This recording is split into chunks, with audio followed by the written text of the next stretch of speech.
call the meeting to order. It is Monday, December 27th, 2022. It is 7 p.m. We will start with our Pledge of Allegiance. I pledge allegiance to the flag of the United States of America and to the republic for which it stands, one nation, under God, indivisible, with liberty and justice for all. Okay, thank you everybody for being here this evening. Our roll call is we have got our Executive Vice Mayor is present. We have Mary Murphy who is present, myself, so that's 3 out of 5. We have a quorum. Okay, I'm going to go down in the agenda, and before I actually set the agenda, I do want to make an announcement. I should have done this at the last meeting, and that's as probably most of you know, the Dr. William Young passed away. He was an incredible individual. He was my mentor. He was a former mayor, which meant I spent a fair amount of time with him talking to him about issues that were going on in the city, especially in the last year. A lot of phone calls, a lot of sitting with him, talking to heart. He's a very good man. He was my doctor as well. He will be greatly missed by this community. It was a tremendous loss, but wow, what an incredible life that he lived. The other thing I want to announce is that Clarence Nelson has also passed away. He has been a big part of the city as well. He helped with our comprehensive plan, also a wonderful individual. And the last thing is, for those who do not know, Steve Heth has passed away. He passed away after a very long and painful fight with cancer. I know that his family is comfortable with me sharing that. He will be greatly missed. He was an incredible civil engineer, spent a lot of time with our city. Ross knew him a lot longer than I did. The other item that I want to share is I've had a couple of residents stop me and say they're very uncomfortable because the council is not being transparent. And when I asked how so, they said the problem is you're setting your agendas, posting them, and then you're amending your agendas. And I said, well, we want to make sure we cover everything. And they said, well, unfortunately, when you amend your agenda, we're not aware of it. And had we been, we probably would have been there that evening. So with that, I'm going to suggest to this council that we not amend the agenda for the evening, because we'll just go by what is posted. And so if everybody is comfortable with that, I'll call for a motion to approve our agenda for this evening. So moved. By Mary, do I have a second? Second. By Ross. Those in favor? Aye. Aye. Opposed? Motion carries. And our consent agenda, there's nothing on consent agenda. That's because it's the last meeting of the month, the last meeting of the year. It's a business meeting. So it will be a brief meeting, but still an important meeting. There's no action that needs to be taken on the consent item agenda because there is nothing on it. One last thing is that I want to give to Mary that Troy had handed myself some items that he wants to go into the record. So I'll give that to Mary for future information. The other thing is that we're just going to move right down the line. Anything that we don't act on this evening that's kind of a haven't acted on it yet just moves to the next administration. They get to act on it. If you said what will that be, the answer is the boutique motel. They are in default. And so I made the decision to let it pass to the next administration. Probably would not be fair to the next administration for this council to act on it, do an extension, something like that. So the council has plenty of time to act on it next month, so that's not an issue. So with that, I'm going to move to the first item on the agenda, but before I do, we have County Commissioner Rick Green with us. Mr. Green, congratulations on your re-election. It was a close race. Is there anything that you want to share with the council this evening? Well, we don't have that much. We're working with our unions and we're working with broadband. That's about the most that's going on right now. So we're talking with our legislators too on the Highway 8 project. That's coming. We got another $3 million from the feds for that. And Joe has got some more grants in the works. So we're hoping it's looking good. Very good. We always like grants. Yep. Excellent. Anything else? Well, I want to congratulate you guys for you've been a real good council to work with. One of the best that I've been around. So Thank you, sir. We appreciate that. Appreciate it. So if you ever need anything, give a holler. Always will. Sounds good. Anything, Ross, you want to share with Rick? No, other than congratulations, you did a great job, in your election, so. Very good. Mary, comments to Rick? Congratulations, and it's been a pleasure working with you over the years, and we've combined our wherewithal to do a lot of, for our own city as well as other cities in the community, or the areas, but Armor Radio was one of them, and I just really appreciated that all of us got together to make that happen. So, thank you for being our best advocate. You're welcome. Thank you. Excellent, thank you. So council, the first item on the agenda then under new business, it's a resolution. It is attached. This is for the final 2003 budget and tax levy for 2023. As Mary has put in our council packet, we actually had 3 meetings in the months of August and September. We had good discussion. I know that Troy thanked us for leaving money for the next administration, so we didn't cut things short. They will have plenty of money to run the city, and despite what some people have been saying around the city's not broke, not by a long means. So you'll have funds to be able to use to do the projects next year. We also had a truth and taxation public hearing at our last council meeting earlier this month. We had no comments, so that's a good indication. So with that, I'm gonna check and see. Mary, do you have any comments on the budget? Me? At this point, yeah, Mary Murphy. Not Mary Thomas. No, I think we did a good job.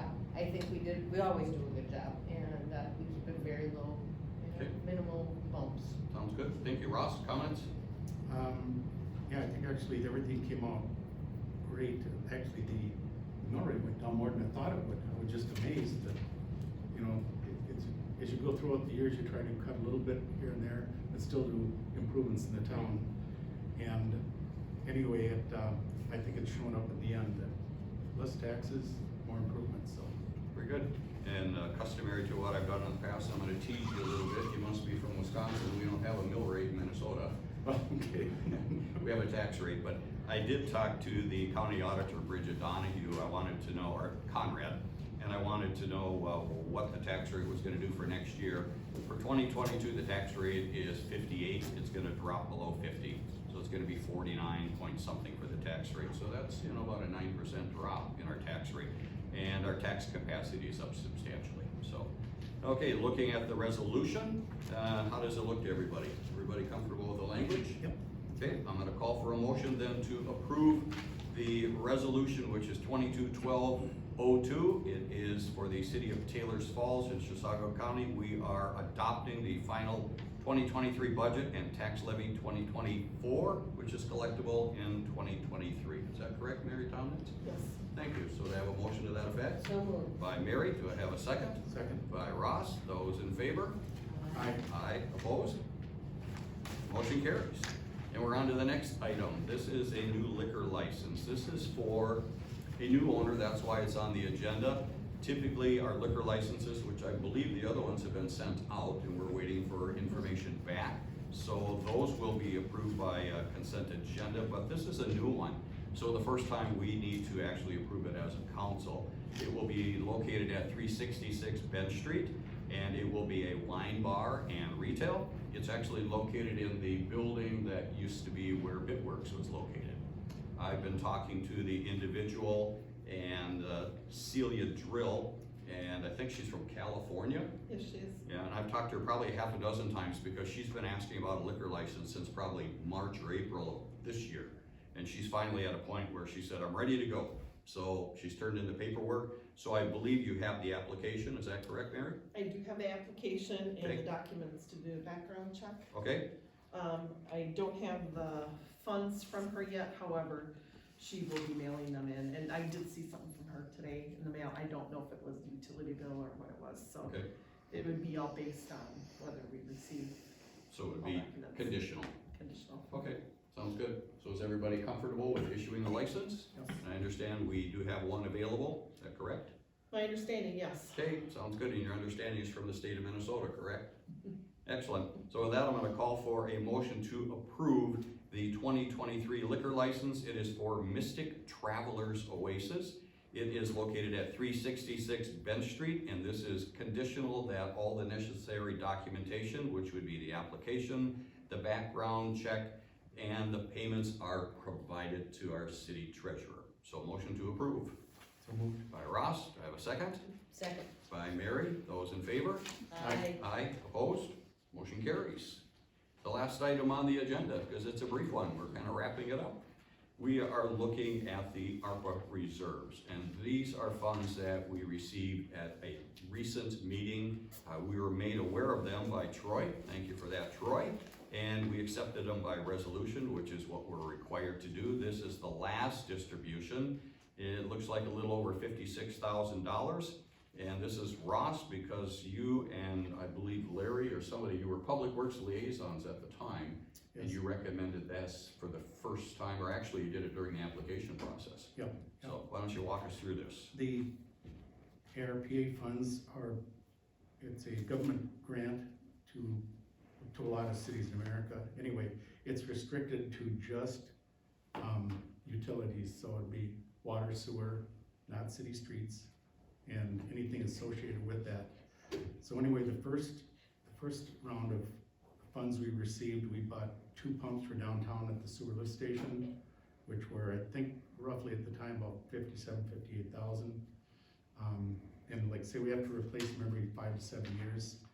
Anyway, there's 4 of them down there. So with the second set of funding here, I'm recommending we buy the second set of funds, the second set of pumps, excuse me. And the total distribution we did get from ARPA this time around was $56,498.91.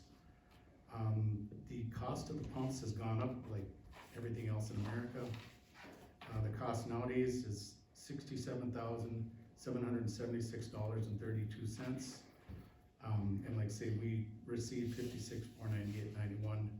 So I'm recommending the difference in the two be paid by the sewer fund, which is in very good condition, a very healthy fund. Okay, thank you, Ross. Mary, comments on this? No, I think it's an excellent, way to service our equipment that needs to be done. Okay, and are these backup pumps then? So they would be held, or would they be immediately installed? They work, there's 4 of them down there, they work as a team. 2 have to run at the same time. So 2 will run, whatever their cycle is, then it automatically switches over the next time around, the other 2 run. So it's literally back and forth, back and forth. Okay. Because it's such a long push up the hill, it takes 2 of them in series to get everything up the hill, so. Okay, very good. And I'm in agreement with this, and just so council is aware of this, the balance in the sewer fund cash is $183,633.31. So it's not like the sewer fund is in poor condition. It's actually one of our strongest funds, so. And I understand that it was you and Steve and Mike that sat down originally and figured out how the total amount of money from the ARPA funds could be spent before Steve even applied. Yes. That's what Steve had told me, Yeah. so. I tried to get it into paving a little bit, but it's my favorite one, but didn't work. It's He water, told me you sewer. fought hard for the paving fund, Yeah. it didn't work. Of course, keep in mind that we're the Public Works liaisons, so it would have been our money to spend. Well, that's true, So- but you probably spent it the right way. Exactly, so. Okay, thank you for the research and the hard work on this. Mary's okay with this? Beautiful. I'm okay with this. I'm gonna call for a motion then to approve the estimate from Tri Pump and Control. That purpose is to purchase 2 dry pit pumps. It would be for lift station number 1. The total cost is $67,776.32, of which the $56,498.91 will be paid for from our ARPA funds, and the balance will be paid for from our sewer fund. So do I have a motion to that effect? So moved. By Ross, second by Mary. Those in favor? Aye. Aye, opposed? Motion carries unanimously. The next meeting, it is 1 week from tonight. It is January 3rd, 7 p.m. Good luck, Brandon, to you. And with that, I will now entertain a motion to adjourn. So moved. By Mary, do I have a second? Second. By Ross, those in favor? Aye. Aye, opposed? We are adjourned. We're free.